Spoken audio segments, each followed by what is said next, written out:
po ninyo ito mga classmate. Oh. Bali ito, gumagamit kami nito, itong Natural Farm Organic Plant Supplement. Ang nilalagay yun namin, yung iba na dilaw na yun, ganong karaming tubig, tapos ang dami itong pataba na to ay isang scoop ng takip nitong mismong lagayan. So, maganda to kasi meron na ring ratio kung paano po siya gagamitin. At bumili rin kami nito pang spray.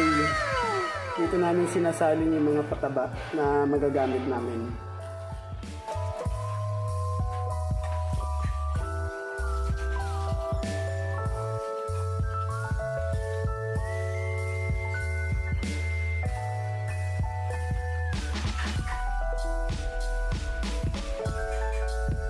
Magandaan itong spray na to, continuous na siya na nag-i-spray, isang buga lang, ayan po. Diba, pwede ninyo siyang i-adjust, yan, lakasan. Itong area na to gagamitan natin ngayon ng pataba.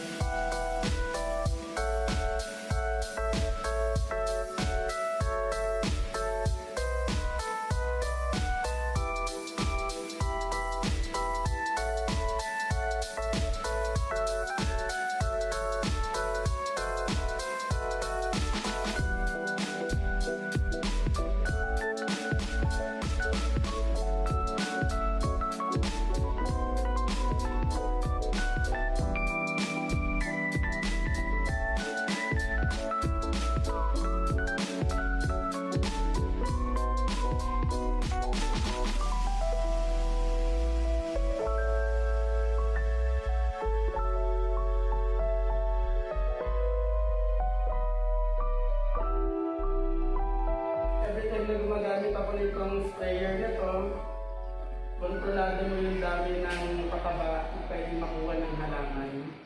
Kasi kapag kuntabong ginagamit ko noon, yung iba medyo napipersa yung mga seedlings natin, yung mga halaman na hindi pa ganun ka malalaki.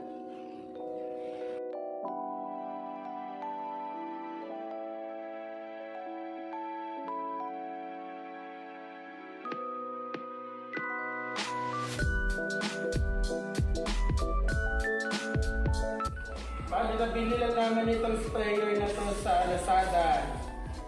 Sa mga nagtatanong po. Sa halagang 100 pesos. Kasi mas kontrolado namin yung paglalagay ng ng fertilizer sa halaman.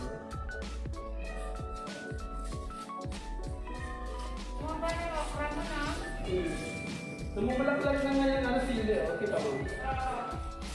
Kahit maliit lang siya, no? Pwede pala yun? Yes!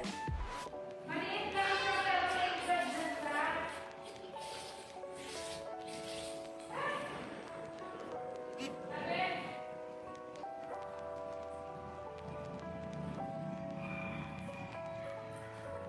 Bali, dalawang bote ng pataba ang area na to. Ganito lagi, umiikot yan. Bali rotation po ang paglalagay ko ng pataba. At so far, effective naman mula nung gumamit kami nitong pataba na to. Actually, ito po ay bigay lang sa amin ng kasamahan din namin teacher, na regalo. Kaya pag naubos na, ewan ko na lang kung magkano yung halaga ng pataba na yan. Siguro babalik kami sa hugas bigas. Ganun ang dati namin ginagamit, hugas bigas.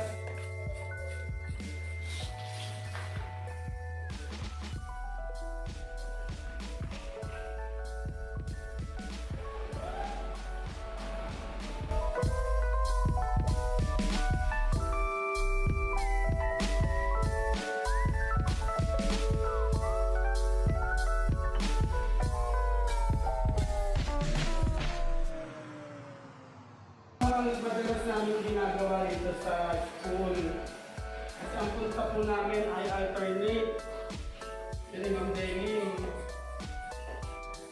Bali ko ngayong araw, nandito kami sa school. Bukas wala, tapos sa Miyerkules, dito naman kami ulit.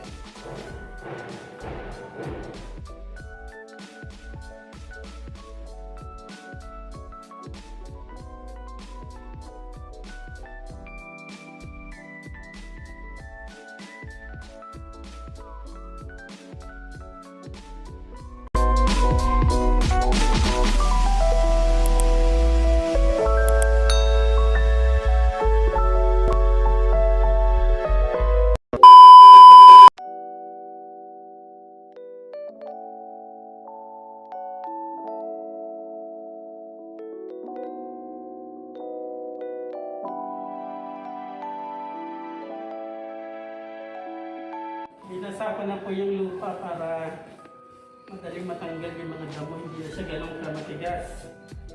Hindi na siya mahirap tanggalin ang bulutin.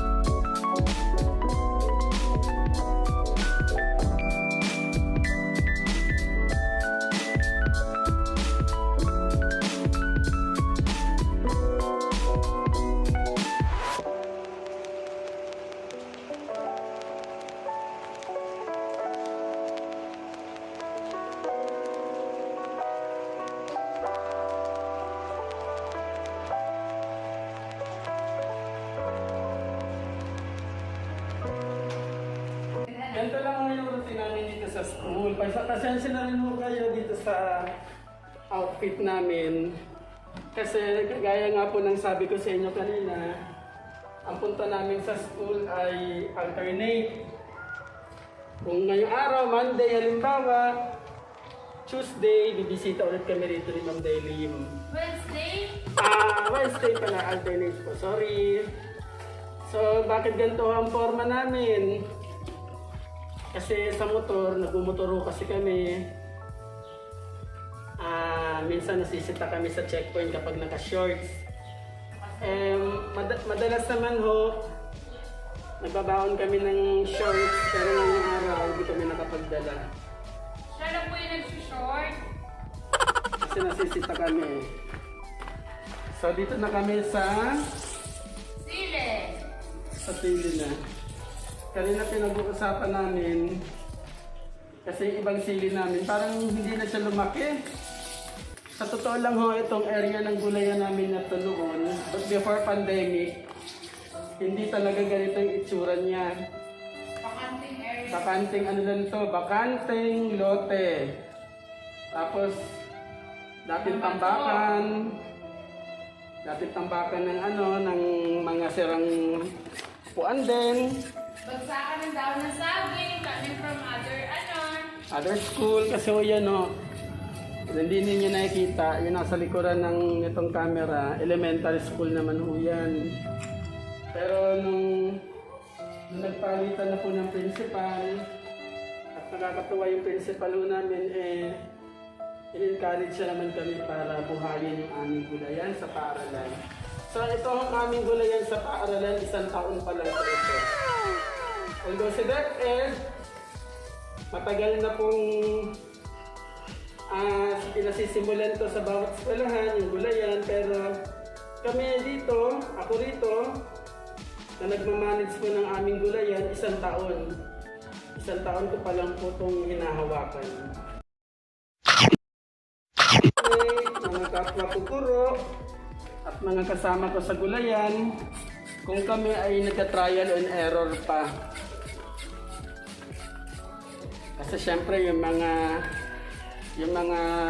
kung kayo ho ay may mga best practices, pwede ho kayong mag-suggest sa amin ng mga pwede namin gawin dito sa aming munting gulayan sa Paaralan.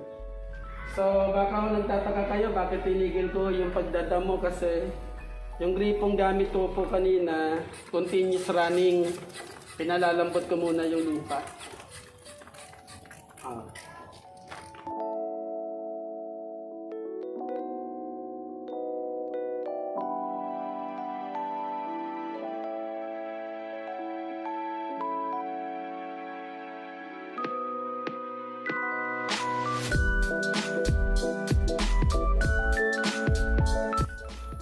Bali po dito po sa gulayan namin, before pandemic, yung nakikita ho ninyong mga herbs, yung pinaglalagyan ng mga mint, ng mga gabi, mayana, ang nakalagay nyo dyan noon ay mga pechay, labanos. So, nung inani na po namin yung mga yon, pinalitan naman ho namin ng mga herbs. So ngayon, balik ulit kami. Paunti-unti, bumabalik po kami sa gulay naman ho ulit. At alam mo ninyo mga classmates, nakakatuwa kapag yung pinaghirapan mo na buhayin, yung nakikita mo na inaani. Dati ho nung nag-ani kami ng pechay, pinakain ho namin sa mga feeding namin bago mag-pandemic. Nakapag-ani ho kami ng labanos, pinagatian ho ng mga non-teaching namin.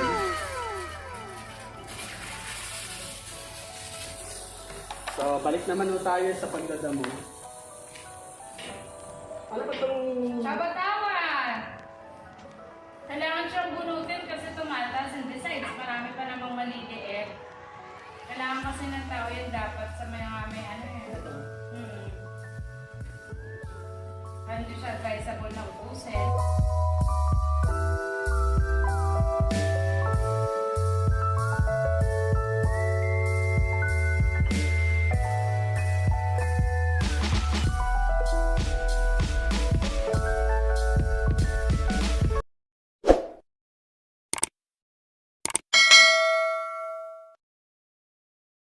Dito na po tayo. Tingnan po ninyo mga classmates. Nakikita niyo po ba? Ayan po, yung kalamansi na nasa inodoro. Yan, papakita ko po sa inyo. Nilipat yan dyan ni Ma'am Delim eh. Dati nasa pasulang yan. Ngayon, ang dami ng bulaklak. Ang dami ng bulaklak. Pasensya na ho kayo ha, may mga inodoro pa po na walang laman kasi hindi pa namin siya magalaw, makalikot. Gawa nga ng hinihintay namin na umayo na yung panahon. Kasi may mga bata rito na gumagawa eh. Sila yung in charge sa dekorasyon. Ito pong nakikita ninyo ng mga fern, nasa dapat. Ilalagay pa po namin ito sa fish pan.